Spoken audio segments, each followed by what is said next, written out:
இன்றே டவுன்லோட் செய்து உங்கள் ஃபேவரட் ஷோக்களை என்ஜாய் பண்ணுங்க. டேய் சீனு. அப்பா சொல்லுங்கப்பா. டேய் நீ பண்றதெல்லாம் ரொம்ப தப்புடா.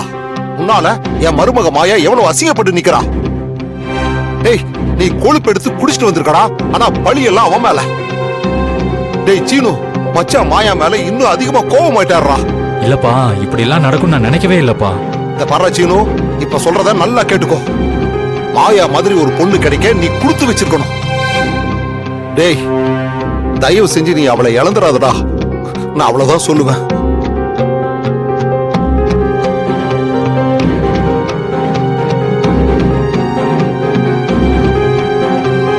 மாயா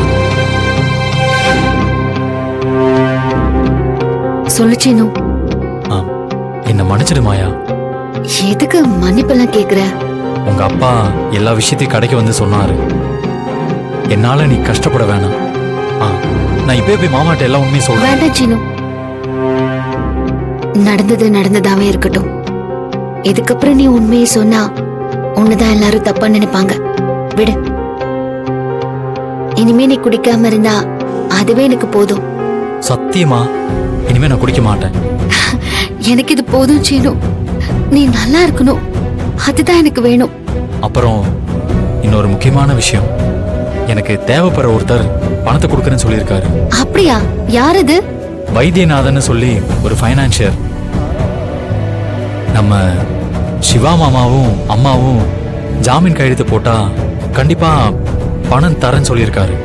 எதுக்கு அவங்க ரெண்டு பேர்கிட்டயும் ஜாமீன் கையெழுத்து வாங்குறாரு? வழக்கமா கடன் கொடுக்கறவங்க இந்த மாதிரி ஷூரிட்டி கையெழுத்து வாங்க தானே செய்வாங்க. இதுல என்ன இருக்கு?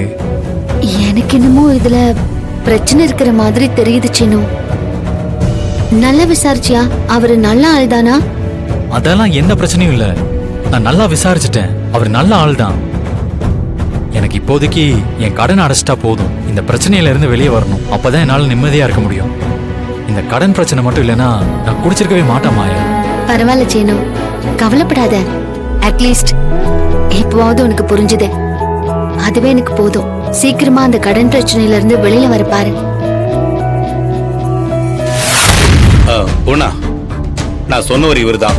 ரிஜிஸ்டர் ஆபீஸ்ல பத்திரம் எழுதுறவர். வணக்கங்க. எதுக்கு என்ன கூட்டு வர சொன்னீங்க?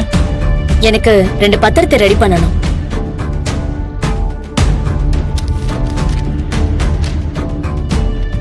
இதுல 2 விஷயம் இருக்கு. ஒரு பத்திரத்துல வைத்தியநாதங்கிற ஒரு ஆள் கிட்ட சீனுங்கிறவன் 50 லட்சம் கடன் வாங்கின மாதிரி எழுதணும். இன்னொரு விஷயம், ரகுராமோட சொந்தமான வீட்டை புவனேஸ்வரிங்கிற பேர்ல 50 லட்சத்தை வாங்கிட்டு எழுதி கொடுக்கற மாதிரி எழுதணும்.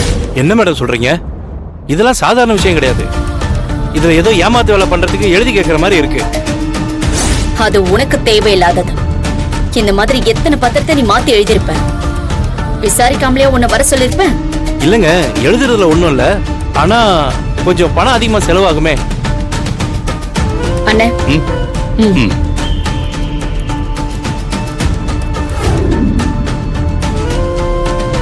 என்னங்க இப்ப நான் சொன்னதை செய்ய முடியும்ல? அதெல்லாம் பண்ணிடலாம் மேடம். இது ரொம்ப சாதாரண வேலை தான். கஷ்டமான வேலை. பணத்தை பார்த்த உடனே சாதாரணமான வேலையா போச்சு இல்ல? பணம்னு ஒண்ணு இருந்தா எந்த வேலையும் ஈஸியா நடக்குங்க. இந்தா, நான் சொன்ன மாதிரி பத்திரத்தை ரெடி பண்ண. சரிங்க மேடம். எப்ப வேணும்? நாளை காலையில வேணும். காலையில பண்ணி எடுத்துட்டு வந்துரு, நான் படிச்சு பார்க்கணும். சரிங்க மேடம், காலையில ரெடி ஆயிடும். நான் வரேங்க.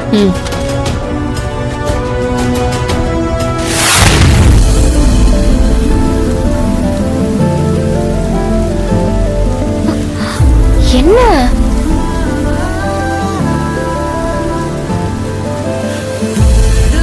என்ன அப்படி பாக்குற?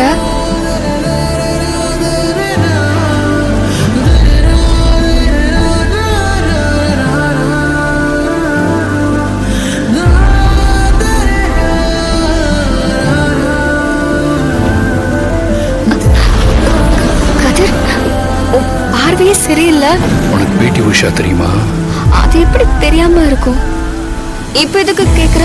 இல்ல, அவங்க கல்யாணம் பண்ணி குழந்தை பெற்றதுக்கு அப்புறம் தான் ஒலிம்பிக்ஸ்ல மெடலே வாங்குறாங்க. தெரியும், அதுக்கு என்ன? இதுல இருந்து உனக்கு என்ன தெரியுது? என்ன தெரியணும்? கல்யாணம் ஆனதுக்கு அப்புறம், குழந்தை பிறந்ததுக்கு அப்புறம் கூட சாதிக்கலாம். சாதிக்கிறதுக்கும் குழந்தை பிறக்கிறதுக்கும் சம்பந்தமே இல்லை. கரெக்டா?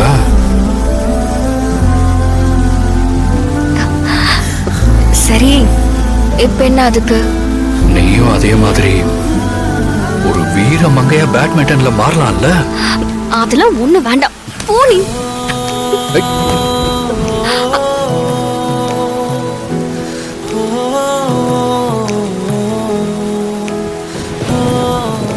கொஞ்சம் கன்சிடர் பண்ண ப்ளீஸ். யோசிச்சு பார்த்தா நீ சொல்றதும் சரிதான்னு தோணுது. அப்போ ஓகேவா? ஓகே தான்.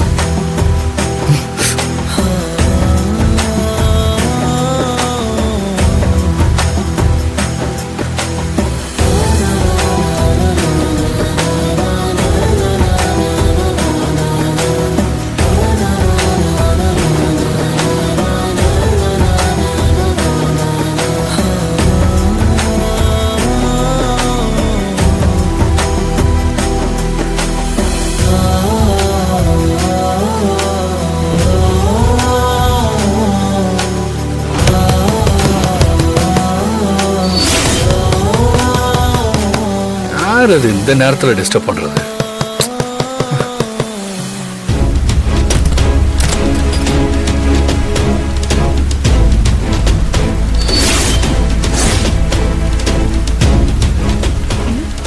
யாரு?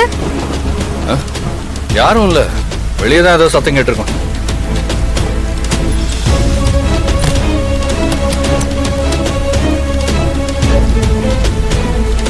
கண்டினியூ பண்ணலாமா?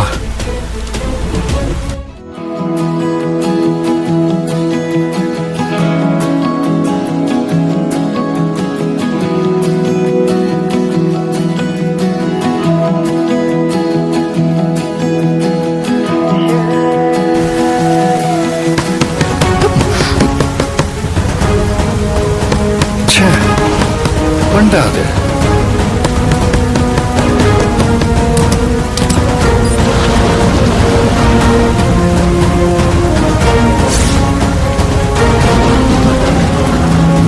யாரு?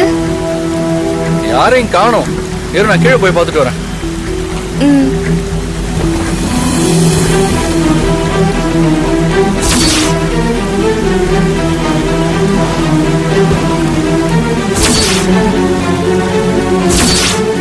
நான் இருக்கிற வரைக்கும் உன் அவளோட சந்தோஷமா இருக்க விட மாட்டேன்டா.